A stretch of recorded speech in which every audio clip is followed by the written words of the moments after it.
HR After Hours. Well, hello and welcome to HR After Hours, the only HR podcast that'll come over, check in on you in the evening, fluff your pillow, run your bathwater a little, whatever you need because you deserve it. Hannah Hampton, how the hell are you today? Great. I'm feeling good. I cannot complain. How about you? I am good. I'm good. Very busy, very busy. New York and New Jersey are crazy busy as we're getting everything open. We could sit here and talk about work all day. Not that we're an HR podcast or anything, but tell me, word on the street is you actually stepped out on your stoop recently and checked to make sure that the apocalypse had not occurred. Yes, it was a banner week for me. I'm fully vaccinated at this point and basically jumped back into the world. I had been, for our regular listeners, they know I was taking it very seriously. My whole thought process was I wanted to be part of the solution and not part of the problem. So I stayed in and was hardcore, just following protocols to not spread COVID, being fully vaccinated and knowing that the CDC has said, fully vaxxed folks can get back out there. I did some outdoor dining. I just went out and about. I did some shopping. I'm feeling really great. I was feeling very comfortable, and I'm sure people will be laughing like, we've been out there for quite some time or whatever. But my thing was, I just always wanted to be part of the solution, and I feel like I can look back and say, yeah, I did everything I could to stop the spread of COVID as a person. So it felt really great, and I'm really happy to be back out there. I look forward to doing more and more. My parents are celebrating their 50th wedding anniversary, so that is coming up, and they're having a little party. So Hannah is back. Wow. Well, two things. A, yeah, it's nice to hear you're back out and about, and B, holy cow. You don't hear about 50-year wedding anniversaries very frequently, so definitely I'm very share our congratulations with your parental units. Happy and all of that. And one more note, not on the anniversary thing. I still take my masks places, and if a place requests masking, I will wear it. So please know that Hannah hasn't completely flipped to the other side. I certainly am. I'm respectful of rules and respectful of people, but certainly felt great to be back in the world.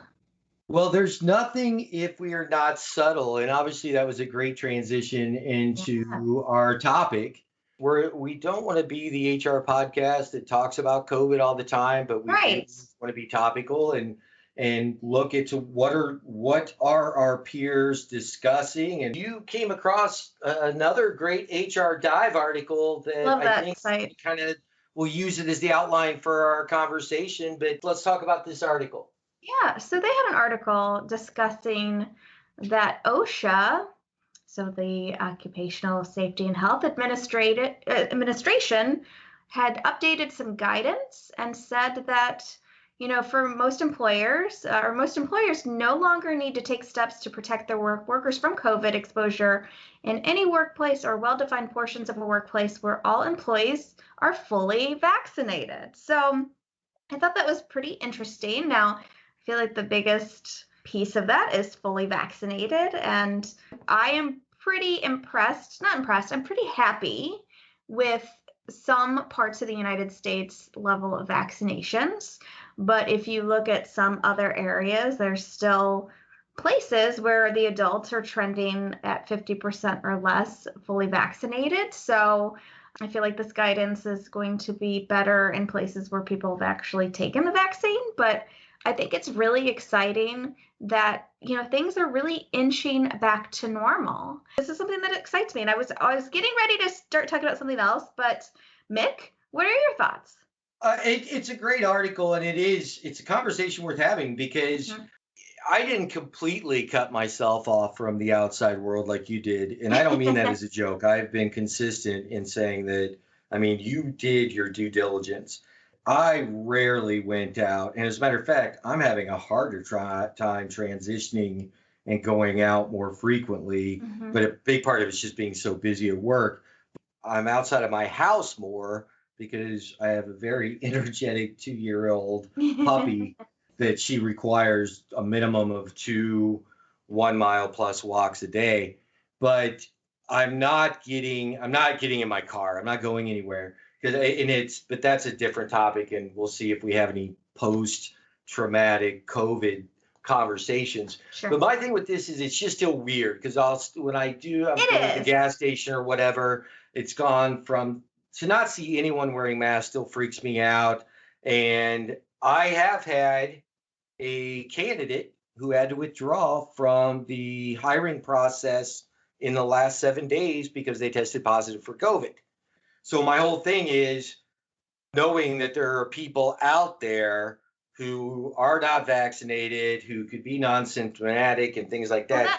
Even for myself, being vaccinated is fine. But when we go onto a topic like the employers, then are you going to ask are you going to make them prove if they've gone through the vaccinations? That's the only place where I think this all gets really weird. So I'm going to let you take the lead back, and I need to kind of process it. That's what OSHA's guidance said, that like where all employees are fully vaccinated, which I feel like, depending on your workplace, that might be difficult. I feel like we'd be hard pressed to find a whole company where it's 100% vaccinated, unless you're a very small company, maybe in a more liberal part of the United States. But I feel, and I'm not trying to turn this political, but I was looking at some numbers earlier today. I can't remember where I was looking at them, but on a website, and basically like more blue states were heavily vaccinated than red states. And it was based on, the latest election, but this is going to be dependent upon where you are. Now, I will say I'm in a state that has, opened up pretty much. And the guidelines are, if you are fully vaccinated, you can go without a mask. And if you are not vaccinated, the guidelines are to be masked up. So in my office, now I will say my office we're not 100% returned. It's still optional. You can work remotely. Continuing on, because let's get real, we're still in a pandemic. It's not over yet, people.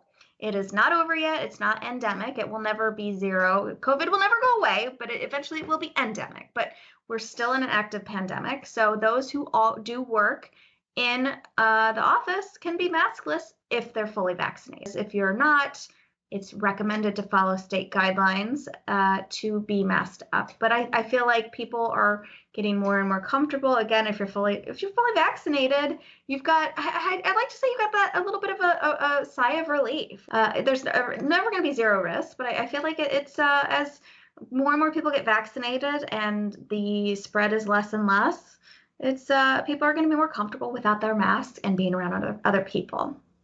Yeah, so I've got a couple things. So the first thing about this article on the dive brief section, most employers, quote unquote, no longer need to take steps to protect their workers from COVID-19 exposure in any workplace or well-defined portion of a workplace where all employees are fully vaccinated. Mm-hmm. So it's like, I'm with you. It's like we don't want to politicize it, but it politicizes itself. So instead of having a subtopic that would be a whole episode, I'd love to get some of our listeners to share, what they've seen out there, because I am not in an office setting. I work with people in office settings, and I'll get a little bit, but I don't really ask about it too much, because when you're making small talk or talk, it's not something I really want to discuss, because everyone has an opinion, and their opinion is right.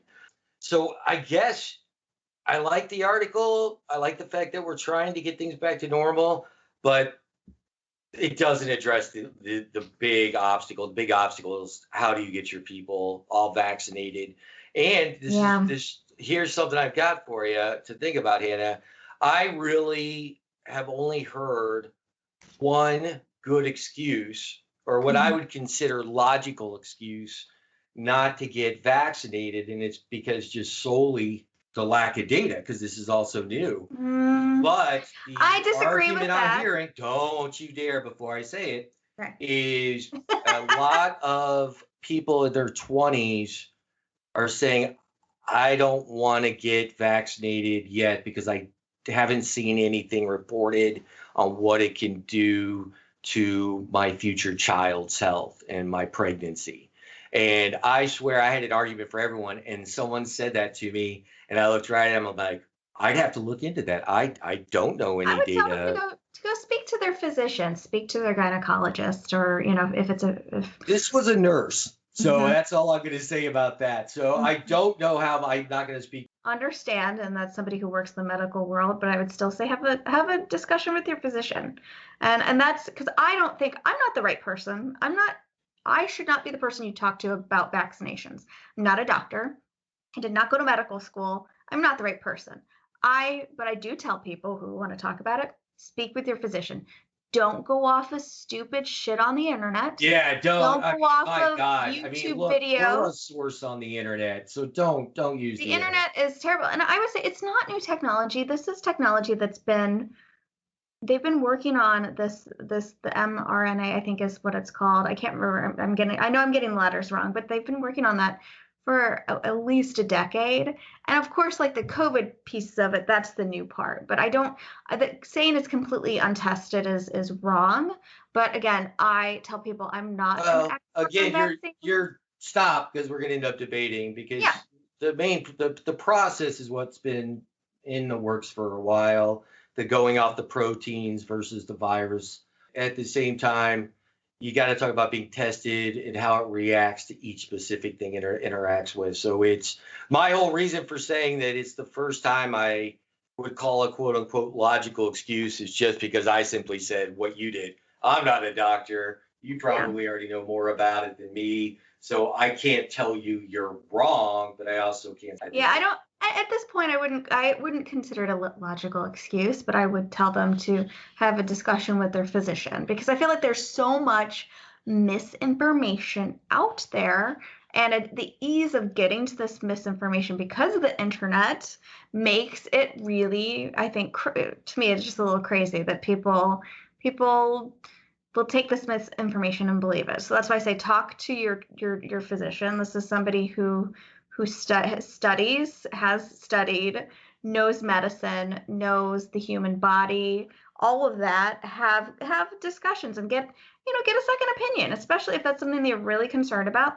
Get a second opinion, get a third opinion, but go speak to an expert and don't trust random Right. sites on So the back to internet. my point, though, Mhm. that being one of the most vital parts of our workforce is that demographic in the mid 20s to early 30s, whether we can get more information or find out. That's one of the biggest challenges to getting your entire team vaccinated.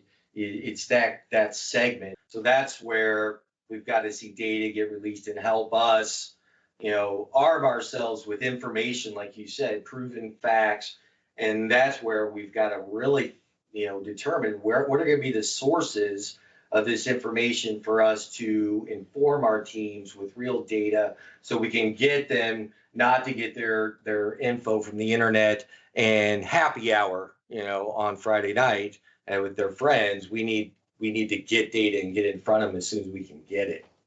I mean, I definitely don't disagree with that, but I think it's exciting, the news, the numbers. I know that as the numbers stay low, it feels great. I mean, and let's get real. I mean, it's still, like I said earlier, it's still a pandemic. There's still that Delta variant that seems to be spreading across the US, and so there are still risks involved with COVID, something that I know that I think about, but I certainly, I just hope people have the discussions and have the important discussions and get vaccinated because the quicker people get vaccinated, the quicker we can truly get back to normal. Was I there like the anything else in the article that you wanted to highlight, or was there anything you didn't agree with it, etc.? Well, no, because they talk about encouraging employers to grant paid time off for vaccinations, and I think that's great.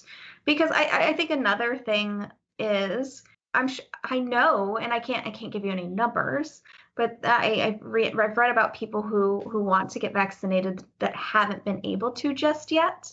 Which again, I feel like if you have a crazy work schedule or, you're not able to get that time off of work, it can be difficult. So I certainly think that that employers should remove any barriers for their employees to get vaccinated if the roadblocks are purely work related. Like if you can't get the time off of work to get vaccinated, help your employees out and get that done. I think that's a really important piece. And you and I are both, we both work in pretty flexible work environments, so we forget, or at least I do, but we forget what it's like to be in a work environment where it's very, very structured and you can't just say, hey, I'm going to take the afternoon to go get my vaccination or I'll be right back. You have to find coverage for your shift. And if you're an hourly worker, you're not getting paid for that time. And that could throw a wrench into your life. So let's be good to each other.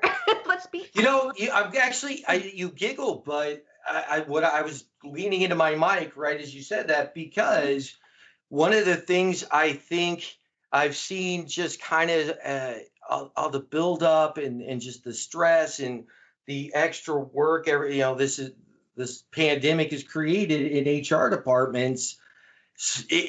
I've seen people starting to struggle with the empathy piece just because they're exhausted. It's not a judgment. So this is the time to start saying, hey, remember, some people are on a very rigid schedule, and there's, now kids are going back in school, and there's all these pieces that just because you're like, oh, come on, you only work these many hours and you have this long for lunch and you should be able to get that done. I can't believe you haven't done it yet. We've got to still stay in the positive, empathetic, supportive side to help these people that want to do the right thing, get it done. And I do know a lot of people are tired and it's been a tough more than a year, right? Everyone thought it was just going to be a year or less. First, we thought it was going to be, so many weeks. And so we've got old podcast episodes that I'm the one going, it'll be fine. So my whole thing is, everyone's just tired. I know I keep saying it that way, but that's what it is. So we've got to push ourselves and motivate ourselves to smile and empathize. Even if the person could have gotten it done, let's empathize, let's positively support them, and let's help, like Hannah has done for the last 16 months. Let's help be part of the solution.